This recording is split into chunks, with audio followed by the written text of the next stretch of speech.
My name is Claire, and the night my life split in half began with my mother raising her glass to Tessa. She said, glowing, successful, responsible. She doesn't need help from anyone.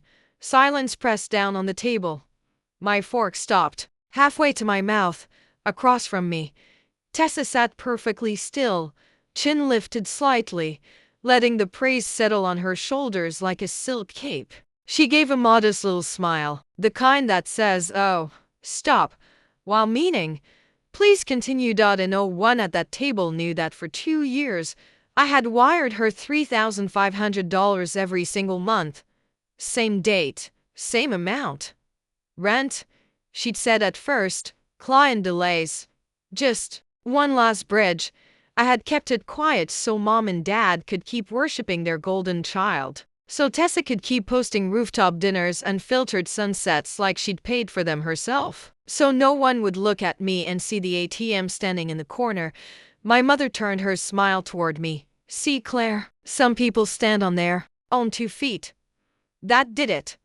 I pushed my chair back. It screeched against the floor, sharp and ugly. Every head turned.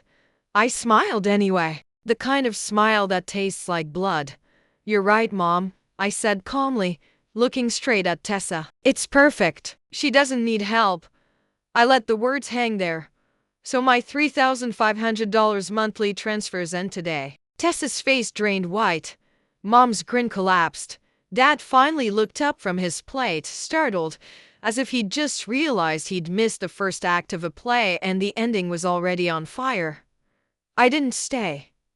I didn't argue. I didn't explain.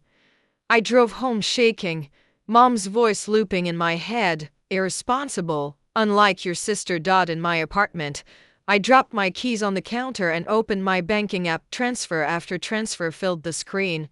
2 years of silence converted into numbers. If Tessa was thriving, she shouldn't need a cent from me. So what exactly had I been funding? I needed someone outside the family script. I scrolled through old contacts and found Evan, someone she'd known from college. I typed, "Hey Evan, it's Claire. I need to ask you something about Tessa. Can we talk?" He agreed to meet the next afternoon. The calf. He tried to smile like this was casual. It wasn't. "My parents think Tessa's a star," I said. "I've been sending her $3,500 a month for 2 years. Why?" His eyebrows shot up. "That's a lot, Claire." "Yes." He exhaled slowly.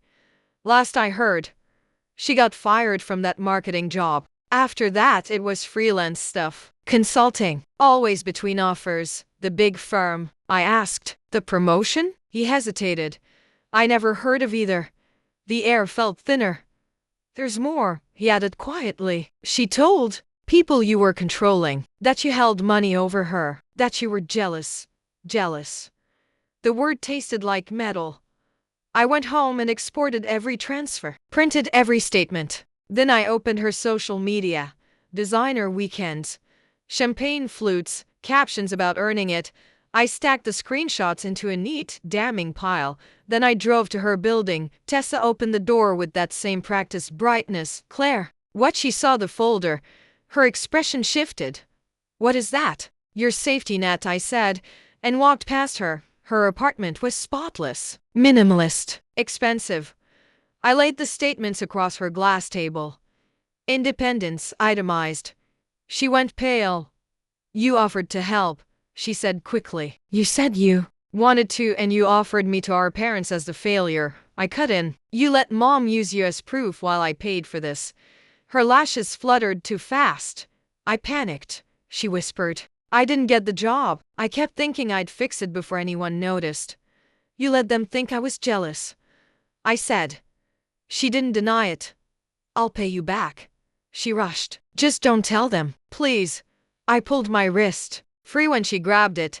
"The money stopped at dinner," I said, "and I'm not covering for you anymore." I left her standing in her perfect doorway, outside. My hands were shaking, but my decision wasn't. 2 days later, Mom called like nothing had shifted. "Be patient with Tessa," she chirped. "They're giving her bigger clients." Something in me clicked. Quiet. Final. "Come over tonight," I said. "All of us. No excuses." That evening, I walked into my parents' dining room with my laptop under my arm. Dad barely glanced up. Mom started talking about a neighbor's renovation until I opened the screen. I need 5 minutes, I said. I pulled up my banking history, date, amount, recipient. A metronome of sacrifice. Mom leaned forward, frowning. That can't be. It is, I said. This is why I cut her off. The front door opened. Tessa walked in glossy as ever until she saw the screen. She froze. For the first time, her confidence didn't fit. What are you doing? She snapped, ending the performance, I said. I clicked to the screenshots. Rooftop dinners, designer bags, captions about hard work. Tell them where it came from. Dad's voice was flat. Is your job real? Tessa's shoulders sagged. The lie had nowhere left to stand. I interviewed, she whispered. I didn't get it. I kept saying I did. I thought I'd fix it before anyone noticed. Mom's eyes filled not with anger at me, with something worse. Recognition. I used you as an example, she said softly. And you carried her. Dad didn't shout. No more money from anyone, he said to Tessa. Get work. Tell the truth. Mom turned to me. I'm sorry, she whispered. The words sounded unfamiliar in her mouth. I'll be your sister, I told Tessa. Not your account. She didn't slam the door when she left. It was quieter than that, hollow. The weeks after felt strange. My paycheck stayed whole. I paid off my own debt. I slept without calculating someone else's survival. Tessa got a retail job first, then contract work, real work. She stopped posting champagne and started posting nothing. Mom stopped comparing us. There was no golden child anymore. No cautionary tale, just two daughters. One Sunday, months later, we sat at the same table. No speeches. No raised glasses. Just food. Tessa met my eyes. Thank you, she said quietly, for stopping. It surprised me how much that mattered. Because the truth was, I hadn't just cut off the money. I'd cut off the role. The rescuer. The silent funder. The invisible one. One morning, I woke up and realized the house had gone quiet, not because anyone was pretending, not because someone was being praised, but because the myth was gone. And so was my place inside it.